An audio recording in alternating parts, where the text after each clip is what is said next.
मेरे सभी दोस्तों को मेरा नमस्कार, जय हिंद और सत श्री अकाल। दोस्तों, आज के वीडियो में हम बात कर रहे हैं मुगल कालीन कला के बारे में। ये वीडियो उन सभी के लिए उपयोगी है जो टीजीटी, पीजीटी, टीएसएसबी, केवीएस, एनवीएस और यूजीसी नेट जैसी परीक्षाओं की तैयारी कर रहे हैं। आज की वीडियो में पहला प्रश्न है, पानीपत का प्रथम युद्ध कब और किसके किसके बीच हुआ। दोस्तों, यहाँ दो प्रश्नों को एक साथ जोड़ दिया है। पहला, पानीपत का युद्ध कब हुआ, और दूसरा, पानीपत का युद्ध किसके किसके बीच हुआ। तो पानीपत का जो युद्ध हुआ था वो 21 अप्रैल 1526 को हुआ। कब हुआ? 21 अप्रैल 1526। और किसके किसके बीच हुआ था? तो बाबर और इब्राहिम लोदी के बीच पानीपत का प्रथम युद्ध हुआ। अगला प्रश्न है, बाबर के समकालीन विजयनगर शासक कौन था। प्रश्न है, बाबर के समकालीन विजयनगर का शासक कौन था। तो बाबर के समकालीन जो है वो विजयनगर के शासक कृष्णदेव राय थे। कौन थे? बाबर के समकालीन कृष्णदेव राय। अगला प्रश्न है, बाबर के द्वारा लिखित पुस्तक का नाम क्या है। प्रश्न है, बाबर के द्वारा लिखित पुस्तक का नाम क्या है। तो बाबर के द्वारा लिखित पुस्तक का नाम तुझके ए बाबरी है, जो फारसी भाषा में लिखी गई है। किस भाषा में लिखी गई है तुझके ए बाबरी? फारसी भाषा में।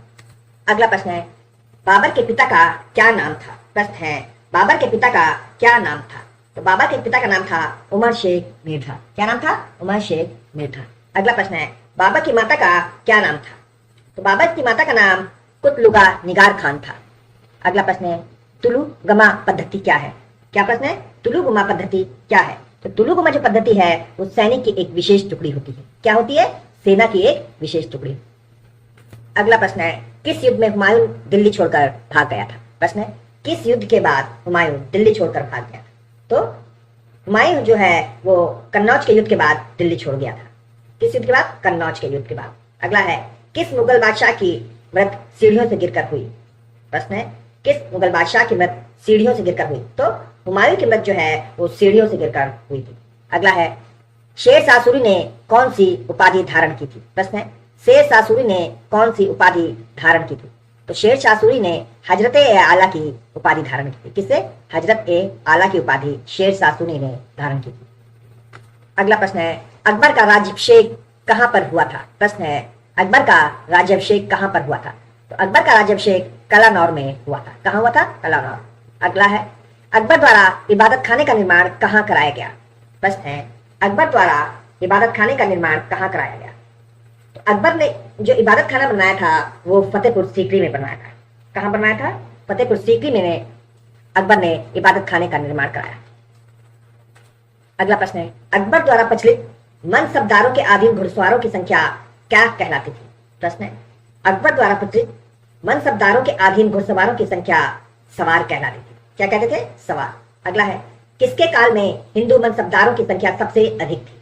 प्रश्न है, किसके काल में हिंदू मनसबदारों की संख्या सबसे अधिक थी। तो औरंगजेब के काल में हिंदू मनसबदारों की संख्या सबसे अधिक थी। अगला प्रश्न है, कोहिनूर हीरा किस खान से प्राप्त हुआ, या कोहिनूर हीरा किस खान से पाया गया। तो कोहिनूर हीरा जो है वो गोलकुंडा की खान से मिला था। कहां से? गोलकुंडा की खान से। अगला है, शेर शाह सूरी के समय चांदी का रुपए का तौल क्या था। प्रश्न है, शेर शाह सूरी के समय चांदी के रुपए का तौल क्या था। तो दोस्तों, जो शेर शाह सूरी थे उनका समय चांदी के रुपए का तौल 178 ग्राम था। कितना? 178 ग्राम। अगला प्रश्न है, मुगल काल में जरीबाना शब्द से क्या तात्पर्य है। प्रश्न है, मुगल काल में जरीबाना शब्द से क्या तात्पर्य है। तो मुगल काल में जो जरीबाना शब्द था उसका अर्थ था सर्वेक्षण शुल्क। क्या था? सर्वेक्षण शुल्क। किसका? जरीबाना। अगला प्रश्न है, किसके शासन काल में भारत में तंबाकू की खेती प्रारंभ हुई। प्रश्न है, किसके शासन काल में भारत में तंबाकू की खेती प्रारंभ हुई। तो जहांगीर के शासन काल में भारत में तंबाकू की खेती प्रारंभ हुई। किसके शासन काल में? जहांगीर के शासन काल में भारत में तंबाकू की खेती प्रारंभ हुई। अगला प्रश्न है, ईस्ट इंडिया कंपनी को भारत में व्यापार करने की अनुमति सबसे पहले किस मुगल बादशाह ने दी। प्रश्न है, ईस्ट इंडिया कंपनी को भारत में व्यापार करने की अनुमति सबसे पहले किस मुगल बादशाह ने दी। तो दोस्तों, जहांगीर ने अंग्रेजों को या ईस्ट इंडिया कंपनी को भारत में व्यापार करने की अनुमति सबसे पहले दी थी। अगला प्रश्न है, कौन सा मुगल बादशाह शराब का सेवन नहीं करता था। प्रश्न है, कौन सा मुगल बादशाह शराब का सेवन नहीं करता था। तो औरंगजेब जो है वो शराब का सेवन नहीं करता था। कौन? औरंगजेब। अगला प्रश्न है, गुलाब के इत्र का आविष्कार किसने किया? तो गुलाब के इत्र का आविष्कार जो है वो अस्मत बेगम ने किया था। किसने? अस्मत बेगम ने। अगला प्रश्न है, टोडरमल मुख्य उपलब्धि किस क्षेत्र में थी? प्रश्न है, टोडरमल की मुख्य उपलब्धि किस क्षेत्र में थी? तो टोडरमल की मुख्य उपलब्धि राजस्व प्रशासन में थी। किसमें? राजस्व प्रशासन में। अगला प्रश्न है, दक्षिण के सम्राट की उपाधि किस मुगल शासक ने धारण की? प्रश्न है, दक्षिण के सम्राट की उपाधि किस मुगल शासक ने धारण की? तो औरंगजेब ने दक्षिण के सम्राट की उपाधि धारण की थी। किसने? औरंगजेब ने। अगला प्रश्न है, निसार नाम के सिक्के किसने जारी करवाए? प्रश्न है, निसार नाम के सिक्के किसने जारी करवाए? तो मुगल बादशाह जहांगीर ने निसार नाम के सिक्के जारी करवाए थे। किसने? जहांगीर ने। अगला प्रश्न है, भारत में रुपए का प्रचलन सर्वप्रथम किसने किया? तो भारत में रुपए का प्रचलन जो है वो सर्वप्रथम शेरशाह सूरी ने किया था। किसने? शेरशाह सूरी ने। अगला प्रश्न है, किस बादशाह के शासनकाल में चकला नामक प्रशासनिक इकाई अस्तित्व में आई? प्रश्न एक बार फिर से देख लीजिए, किस बादशाह के शासनकाल में चकला नामक प्रशासनिक इकाई अस्तित्व में आई? तो शाहजहां के शासनकाल में चकला नामक प्रशासनिक इकाई अस्तित्व में आई। अगला प्रश्न है, मुगल सेना के गठन का आधार क्या था? प्रश्न है, मुगल सेना के गठन का आधार क्या था? तो मुगल सेना के गठन का आधार दशमलव पद्धति थी। क्या था? दशमलव पद्धति। अगला प्रश्न है, किस मध्यकालीन शासक को अकबर का अग्रगामी कहा गया? या किस मध्यकालीन शासक को अकबर का अग्रगामी कहा जाता था?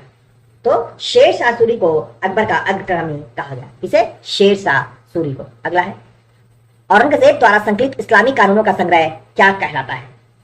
तो औरंगजेब द्वारा संकलित इस्लामिक कानूनों का संग्रह फतवा ए आलमगीरी कहलाता है। क्या कहलाता है? फतवा ए आलमगीरी।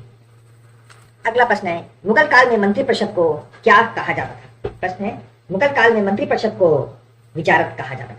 क्या कहते थे मुगल काल में मंत्रिपरिषद को? विजारत। अगला है, मुगल काल में शाही तोपखाने का प्रधान क्या कहलाता था? तो मुगल काल में शाही तोपखाने का प्रधान मीर आतिश कहलाता था। क्या कहते थे तोपखाने के प्रधान को? मीर आतिश कहते थे।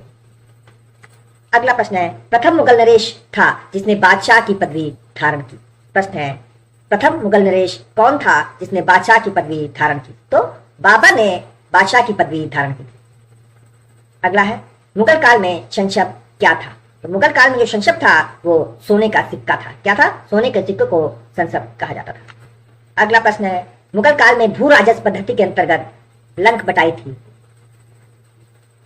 प्रश्न है, मुगल काल में भू राजस्व पद्धति के अंतर्गत लंक बटाई थी। क्या? फसल कटाई के बाद बटाई। क्या थी? फसल कटाई के बाद की कटाई लंक बटाई थी। अगला है, बीबी का मकबरा कहाँ है और इसका निर्माण किसने कराया? तो बीबी का मकबरा जो है वो औरंगाबाद में है और इसका निर्माण औरंगजेब ने काले पत्थर से कराया था, जिसे ताजमहल की फुहर नकल भी कहा जाता है। अगला प्रश्न है, मच्छीवाड़ा का युद्ध कब और किसके किसके मध्य हुआ? तो मच्छीवाड़ा का जो युद्ध हुआ था वो मुगल और अफगानों के मध्य हुआ और 15 मई 1555 को हुआ। किसके किसके बीच हुआ था? मुगलों और अफगानों के बीच। और कब हुआ? तो 15 मई 1555। पारसी ब्राह्मणों के अनुसार मुगल स्थापत कला का रत्न कौन सा महल है? प्रश्न है, पारसी ब्राह्मण के अनुसार मुगल स्थापत कला का रत्न कौन सा महल है? तो जो मुगल स्थापत का रत्न है वो तुर्की सुल्ताना का महल कहा जाता है। किस महल को कहते हैं? तुर्की सुल्ताना का महल को। अगला प्रश्न है, बादशाह बनने पर जहांगीर द्वारा प्रकाशित 12 घोषणाएं किसमें संकलित है? प्रश्न है, बादशाह बनने के बाद जहांगीर द्वारा प्रकाशित 12 घोषणाएं किस पे संकलित है या किसमें संकलित है? तो दोस्तों, जहांगीर की 12 घोषणाएं आईने जहांगीरी में संकलित है। किसमें संकलित है? आईने जहांगीरी में। अगला प्रश्न है, कविराज की उपाधि किसने धारण की थी? तो कविराज की उपाधि बीरबल ने धारण की थी। अगला प्रश्न है, अकबर ने नए कैलेंडर इलाही संवत का प्रचलन कब किया? प्रश्न है, अकबर ने नए कैलेंडर इलाही संवत का प्रचलन 1583 ईस्वी में किया। कब किया था? 1583 में। अगला प्रश्न है, अकबर ने दहसाला प्रथा कब प्रारंभ की? तो अकबर ने दहसाला प्रथा 1580 में प्रारंभ की थी। अगला प्रश्न है, अकबर ने सिकंदरी गज या भूमि के नाप के स्थान पर किसका प्रचलन किया? प्रश्न है अकबर ने सिकंदरी गज के स्थान पर किसका प्रचलन किया? तो अकबर ने सिकंदरी गज के स्थान पर गज ए इलाही का प्रचलन किया। किसका? गज ए इलाही का प्रचलन। अगला प्रश्न है मुहर, संसब, इलाही व रामसिया आदि सिक्के किसने चलवाए? तो मुहर, संसब, इलाही व रामसिया के सिक्के अकबर ने चलवाए थे। किसने चलवाए थे? अकबर ने। प्रश्न है ईस्ट इंडिया कंपनी को भारत में व्यापार करने की अनुमति सबसे पहले किसने दी? प्रश्न है ईस्ट इंडिया कंपनी को भारत में व्यापार करने की अनुमति सबसे पहले मुगल बादशाह जहांगीर ने दी थी। किसने दी थी? जहांगीर ने। अगला है आगरा में किस मुगल बादशाह ने आराम बाग उद्यान बनवाया? तो आगरा में बाबर ने आराम बाग की स्थापना की थी। किसने? बाबर ने। किसकी? आराम बाग की। अगला प्रश्न है किस बादशाह ने बजट प्रथा का शुभारंभ किया?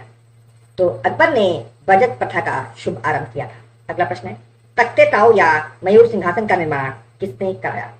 तो तख्ते ताऊ या मयूर सिंहासन का निर्माण शाहजहां ने करवाया था। किसने कराया था? शाहजहां ने। तख्ते ताऊ या मयूर सिंहासन के शिल्पकार कौन थे? प्रश्न है तख्ते ताऊ या मयूर सिंहासन के शिल्पकार कौन थे? तो तख्ते ताऊ के शिल्पकार बेबादल खां थे। कौन थे? बेबादल खां। ताजमहल के वास्तुकार कौन थे? तो ताजमहल का जो वास्तुकार थे वो अहमद लाहौरी थे। कौन थे ताजमहल के वास्तुकार? अहमद लाहौरी। हुमायूं के शासनकाल में किसे शीरी कलम की उपाधि से सम्मानित किया गया था? तो हुमायूं के शासनकाल में मीर सैयद अली को शीरी कलम की उपाधि से सम्मानित किया गया था। किसे? मीर सैयद अली को। किसकी उपाधि से? शीरी कलम की।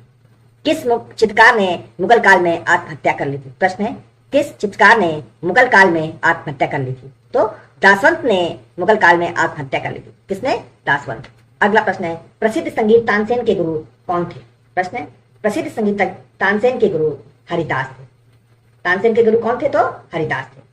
अगला प्रश्न है द्वितीय ताजमहल के नाम से कौन सी इमारत प्रसिद्ध है? प्रश्न है द्वितीय ताजमहल के नाम से कौन सी इमारत प्रसिद्ध है? तो द्वितीय ताजमहल के नाम से राबिया दुर्रानी का मकबरा या बीबी का मकबरा भी कह लीजिए प्रसिद्ध था। दोनों ही कह सकते हैं, रानी दुर्रानी का मकबरा या बीबी का मकबरा। रानी दुर्रानी जो है वो औरंगजेब की बीवी थी। अगला प्रश्न है मुगल सम्राटों में सबसे ज्यादा रत्नों का शौकीन कौन था? तो मुगल सम्राटों में रत्नों का सबसे ज्यादा शौकीन जहांगीर था। अगला प्रश्न है हुमायूं नामा किसके द्वारा लिखा गया? तो हुमायूं नामा जो है वो गुलबदन बेगम के द्वारा लिखा गया। अगला प्रश्न है उर्दू भाषा को आश्रय देने वाला पहला मुगल बादशाह कौन था? तो उर्दू भाषा को आश्रय देने वाला पहला मुगल बादशाह मोहम्मद शाह रंगीला था। कौन? मोहम्मद शाह रंगीला। कौन सा मुगल बादशाह वीणा वादक था? क्या है प्रश्न? कौन सा मुगल बादशाह वीणा वादक था? तो औरंगजेब जो है दोस्तों वो वीणा वादक थे। कौन? औरंगजेब। अगला प्रश्न है ताजमहल भारतीय स्त्री जाति का देवतुल्य स्मारक है, यह कथन किसका है? प्रश्न है ताजमहल भारतीय स्त्री जाति का देवतुल्य स्मारक है, यह कथन हावेल ने कहा था। किसका है कथन? हावेल का। अगला है जहांगीर ने किस चित्रकार को नादिर उल जमा की उपाधि दी थी? तो नादिर उल जमा की उपाधि अब्दुल हसन को दी गई थी। किसे दी गई थी? अब्दुल हसन को। दास्ताने अमीर हमजा क्या है? प्रश्न है दास्ताने अमीर हमजा क्या है? तो दास्ताने अमीर हमजा मुगल कालीन चित्रों का संग्रह है। अगला प्रश्न है औरंगजेब की बेगम राबिया दुर्रानी का मकबरा कहाँ स्थित है? तो औरंगजेब की बेगम राबिया दुर्रानी का मकबरा औरंगाबाद में स्थित है। अगला प्रश्न है जहांगीर को किस क्षेत्र में रुचि थी? तो जहांगीर को चित्रकला में रुचि थी। प्रश्न है मुगल काल में वो कौन सी महिला थी जिसे वजीर का पद मिला था? प्रश्न है मुगल काल में वो कौन सी महिला थी जिसे वजीर का पद मिला था? तो दोस्तों महामंगा को वजीर का पद मिला था जो एक महिला थी। अगला प्रश्न है आईने अकबरी में कुल कितने मनसबों का उल्लेख है? तो आईने अकबरी में जो है वो 66 मनसबों का उल्लेख है। कितने मनसबों का? 66। दीने इलाही धर्म किसने चलाया? तो दीने इलाही जो धर्म है वो अकबर ने चलाया था। किसने चलाया था? अकबर। अगला प्रश्न है औरंगजेब ने बीजापुर पर कब जीत हासिल की? तो औरंगजेब ने बीजापुर पर 1686 में जीत हासिल की थी। कब की थी बीजापुर में जीत? 1686 में। अगला है नूरजहां के जन्म एवं प्रारंभिक जीवन के बारे में जानकारी हमें कहां से मिलती है? तो नूरजहां के जन्म और प्रारंभिक जीवन के बारे में हम जानकारी हमें इकबालनामा ए जहांगीरी से प्राप्त होती है।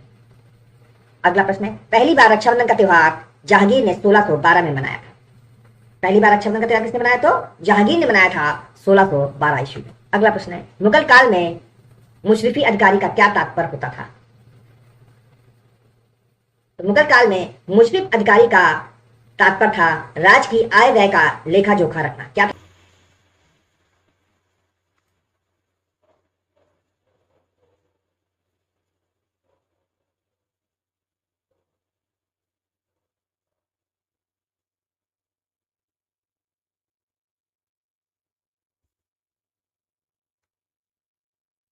अगला प्रश्न है, मुगल काल में टकसाल के अधिकारी को क्या कहा जाता था? प्रश्न है, मुगल काल में टकसाल के अधिकारी को दरोगा कहा जाता था। अगला है, बाबर व हुमायूं ने हिंदुओं से कौन सा कर वसूला? तो बाबर व हुमायूं ने हिंदुओं से जजिया कर वसूला। कौन सा? जजिया कर।